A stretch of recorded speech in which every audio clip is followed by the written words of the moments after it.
Bismillahirrahmanirrahim. Assalamualaikum warahmatullahi wabarakatuh. Sahabat yang beriman, jika Nabi Adam tidak memakan buah khuldi, apakah kita tidak akan pernah ada di muka bumi? Jika Nabi Adam tidak terhasut oleh bujuk rayu iblis, berarti beliau beserta istrinya akan tetap di surga, kan? Pertanyaan-pertanyaan itu sepertinya sudah banyak muncul di kepala kita, namun belum juga terjawab hingga sekarang. Mungkin jika kita mencari tahu sendiri dengan bertanya pada ahli Quran dan ahli agama, kita akan tahu jawabannya. Pada video kali ini, channel Belajar Islam akan melihat bagaimana jadinya jika Adam tidak memakan buah khuldi berdasarkan pada kisah penuturan serta firman Allah dalam kitab suci Al-Quran. Mari simak penjelasannya. Penciptaan Adam, manusia pertama di surga. Dari seluruh nabi yang sudah menapaki bumi, bahkan dari seluruh manusia yang ada di bumi, Nabi Adam adalah manusia pertama yang Allah ciptakan.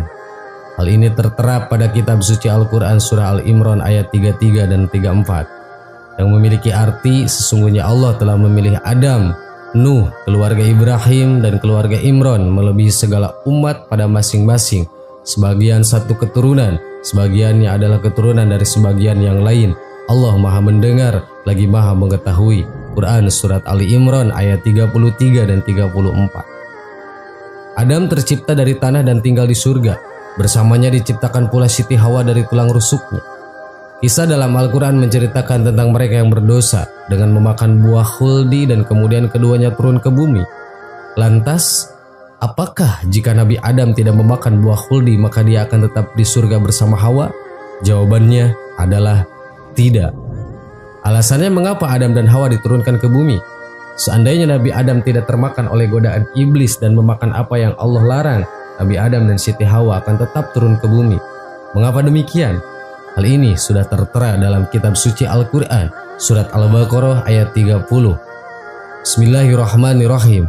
Wa idh qala rabbuka lil malaikati inni ja'ilun fil ardi khalifah qalu ataj'alu fiha ma yufsidu fiha wa yasfiku dima nahnu nusabbihu bihamdika wa nuqaddisu lak inni a'lamu ma la ta'lamun, yang artinya sesungguhnya aku hendak menjadikan seorang khalifah di muka bumi. Mereka berkata, para malaikat, mengapa engkau hendak menjadikan di bumi itu orang yang akan membuat kerusakan padanya dan mereka menumpahkan darah, padahal kami senantiasa bertasbih dan memuji engkau dan mensucikan engkau. Allah berkata, sesungguhnya aku mengetahui apa yang tidak kamu ketahui. Quran surat Al-Baqarah ayat 30. Jikapun Adam dan Hawa tidak memakan buah khuldi dan tidak tergoda iblis untuk berbuat dosa, keduanya akan tetap diturunkan ke bumi.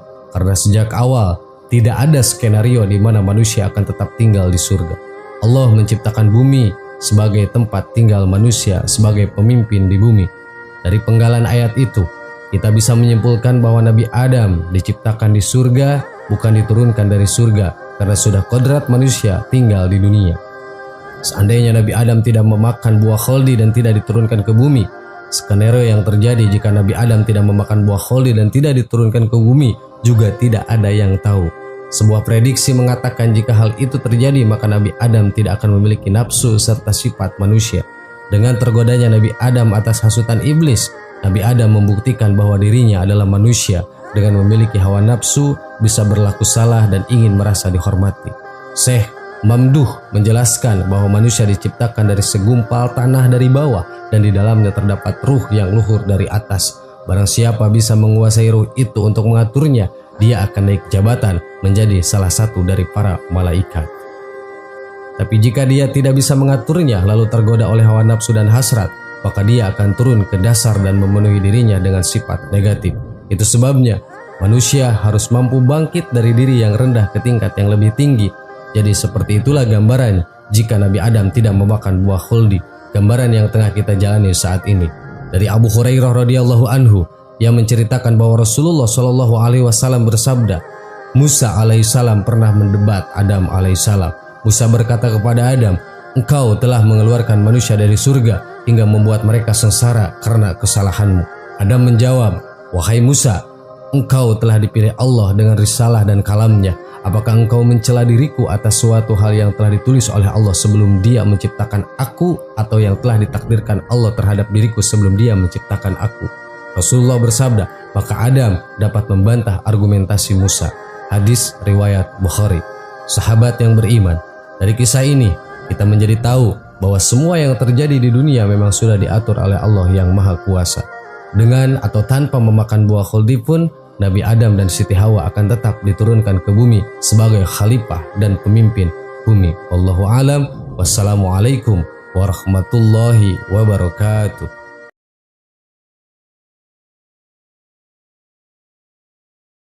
Bismillahirrahmanirrahim. Assalamualaikum warahmatullahi wabarakatuh. Sahabat yang beriman, pernahkah kalian berpikir apa sebenarnya tujuan hidup manusia? Setiap hari kita selalu sibuk dengan rutinitas yang rantai perputarannya bisa dikatakan tidak berujung. Dalam keadaan yang demikian pun tak jarang seseorang yang terjebak di dalamnya yang mengakibatkan berputus asa dalam kehidupan ini.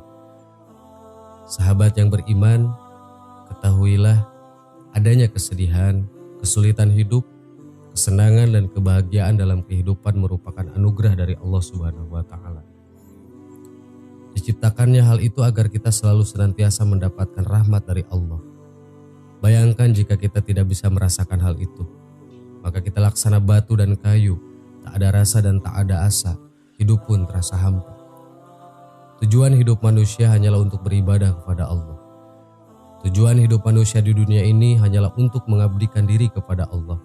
Sebagaimana firman Allah, Bismillahirrahmanirrahim, wa ma khalaqtul jinna wal insa illa liya'budun.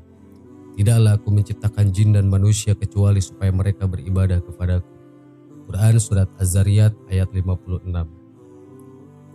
Juga firman-Nya dalam Quran Surat An-Nahl ayat 36 yang artinya, dan sesungguhnya kami telah mengutus seorang Rasul pada setiap umat untuk menyerukan sembahlah Allah dan jauhilah taugut atau sesembahan selain Allah.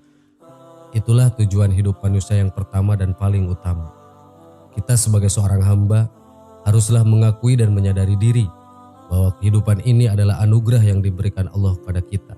Setiap helaan napas dan gerak tubuh adalah anugerah, maka dengan sikap mengakui ini akan dapat menimbulkan rasa syukur yang kemudian terwujud dalam bentuk pengabdian atau ibadah. Segala sesuatu yang dilakukan untuk menunjang ibadah juga dianggap ibadah. Makna ibadah tadi tidaklah semata-mata diartikan bahwa setiap saat kita harus sholat, tadarus, puasa, dan sujud terus-menerus. Melainkan setiap sesuatu yang dilakukan dengan baik atau sesuatu yang dilakukan untuk menunjang ibadah, maka hal itu juga dihukumi ibadah. Segala sesuatu yang diniati untuk menunjang ibadah, maka hal itu juga dianggap ibadah. Meskipun amalnya berbentuk amalan dunia. Misalnya saja bekerja. Bekerja akan menjadi nilai ibadah jika kita niati untuk menafkahi anak dan istri, untuk menunjang kebutuhan sehari-hari agar tenang dalam beribadah. Sebaliknya, sesuatu yang diniati untuk kepentingan duniawi, maka juga akan dianggap melakukan amalan dunia, meskipun bentuk amalnya adalah amalan akhirat. Amalan itu sia-sia tidak terhitung sebagai ibadah, justru bisa menjerumuskan ke arah dosa karena menimbulkan riya dan ujub. Hal ini sesuai dengan sabda Nabi, innamal a'malu binniyat. Sesungguhnya sahnya setiap amal itu tergantung dengan niat. Dan sesuai dengan kaidah fikih, sesungguhnya pada sebuah perantara itu hukumnya menyesuaikan tujuan. Tujuan hidup manusia setelah pribadinya sendiri baik adalah berdakwah membaikkan orang yang belum baik. Di dunia ini senantiasa selalu terjadi peperangan. Baik secara sifat dalam pribadi diri manusia, ideologi secara fisik. Dalam individu hati manusia selalu bergejolak antara kebaikan dan kejahatan. Energi positif dan negatif selalu berperang untuk menjadi penguasa. Dalam ideologi juga sama. Ideologi sesat selalu berperang melawan ideologi kebenaran. Begitu juga dalam perang secara fisik. Yang inti dari semua peperangan itu adalah perang kebaikan melawan kejahatan. Diri manusia yang belum baik, maka dia berkewajiban memerangi sifat buruk yang masih ada dalam dirinya. Jika dia sudah baik, maka dia perangi adalah keburukan orang lain dengan cara memerangi pemikiran dan ide-idenya. Mereka sifat buruk untuk kemudian ditarik menuju sifat baik. Jadi pada intinya adalah tujuan hidup manusia berusaha membaikkan diri sendiri dan berdakwah membaikkan orang yang belum baik. Inilah yang dianggap ibadah. Sahabat yang beriman, itulah tujuan kita diciptakan oleh Allah Subhanahu wa taala di dunia ini. Wallahu a'lam. Wassalamualaikum warahmatullahi wabarakatuh.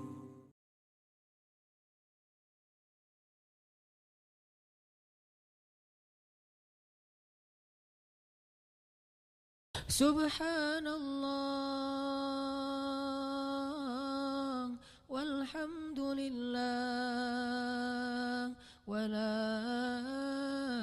ilaha illallah wallahu akbar. Subhanallah Subhanallah walhamdulillah wala ilaha illallah wallahu akbar. Subhanallah